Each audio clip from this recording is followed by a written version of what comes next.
All right, sports fans, how's everybody out there doing?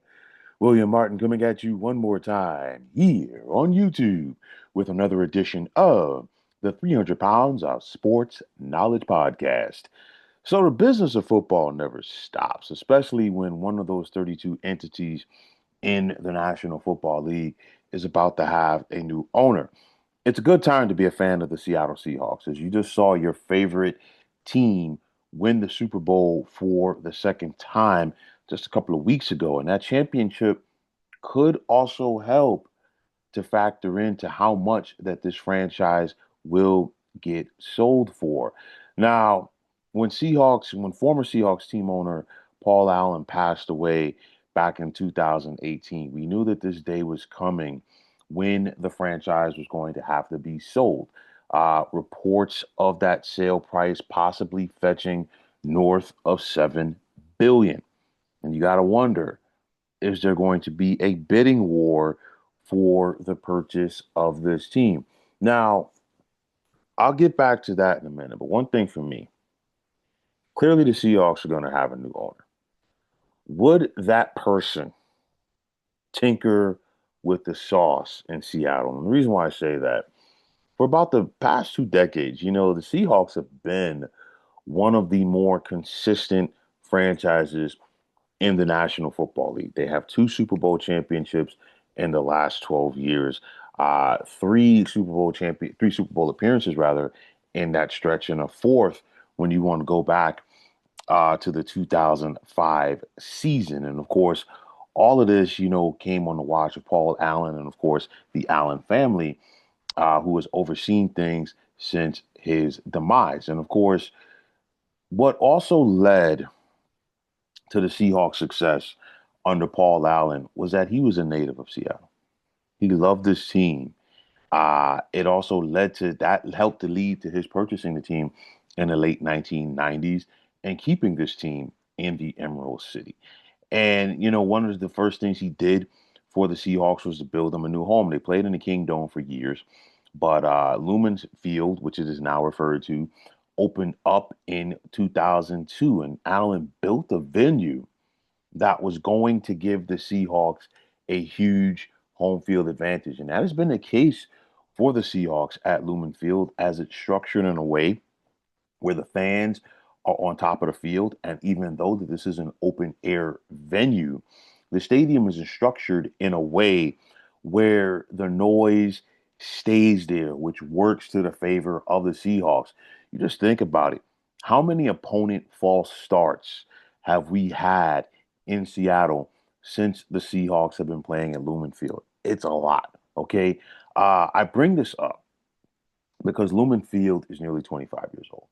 And we all know the current trend in the National Football League where more teams are opting for indoor venues in order to have functions all year long. But of course, that mindset comes with a price tag, as you're going to give up your home field advantage for football in order to chase some dollars. And like I said in the past, the new team owners that are coming into the NFL are more corporate than ever. And they're just looking at it, you know what? I just want to make money.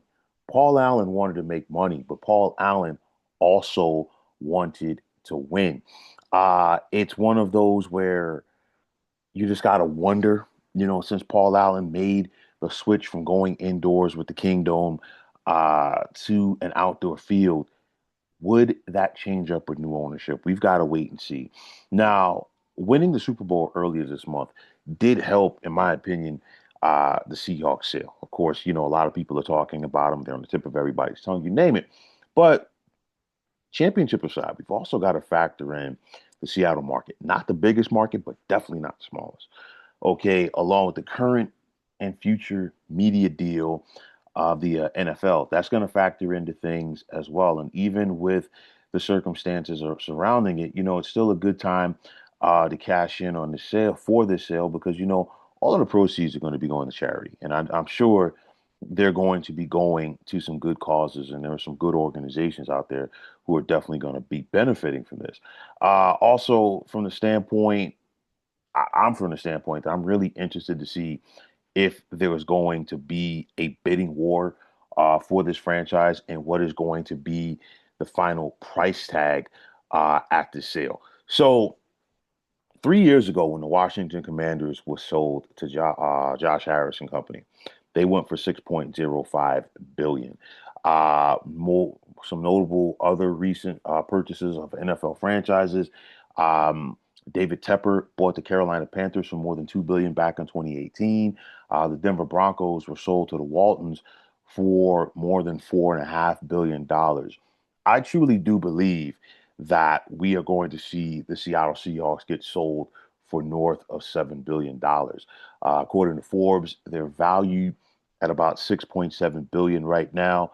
I think all it's going to take is multiple owners or multiple people rather with big pockets that are going to come in and say, hey, I want this franchise. And of course, if you get a bidding war and it depends on how much somebody's willing to go up, the price could possibly go through the roof. But I say at the very least, ceiling on or basement rather on this, we're going to see this franchise get sold for 7 billion.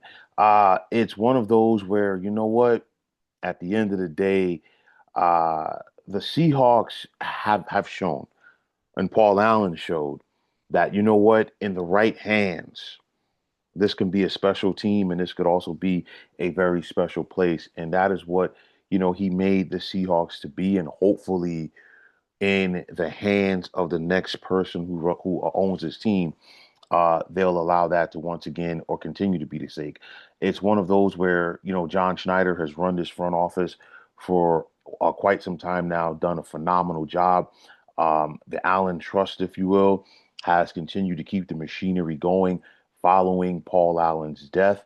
And hopefully the Seahawks will be transferred into some more right hands that will continue to keep this thing going. It's going to be interesting to see, but like I said, 7 billion, I do believe, is going to be the floor on this. Wouldn't be surprised if we got up to 8. We got to wait and see. But nonetheless, we all know that sooner rather than later, the Seahawks are going to be in new hands.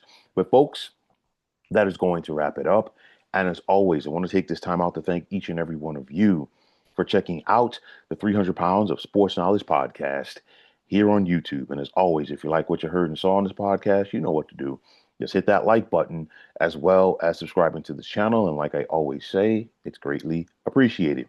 Also, if you are on the X, formerly known as Twitter, you can check me out anytime at 300 Pounds of Sports. And like I always say, if you give me that follow, it will be my pleasure to do the same in return. And that also goes for Instagram, where you can check me out at 300 Pounds of Sports Knowledge.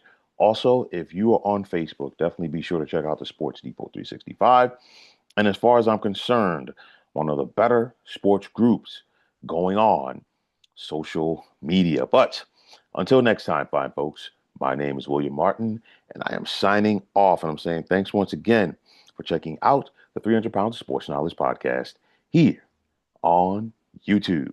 Be well, everybody.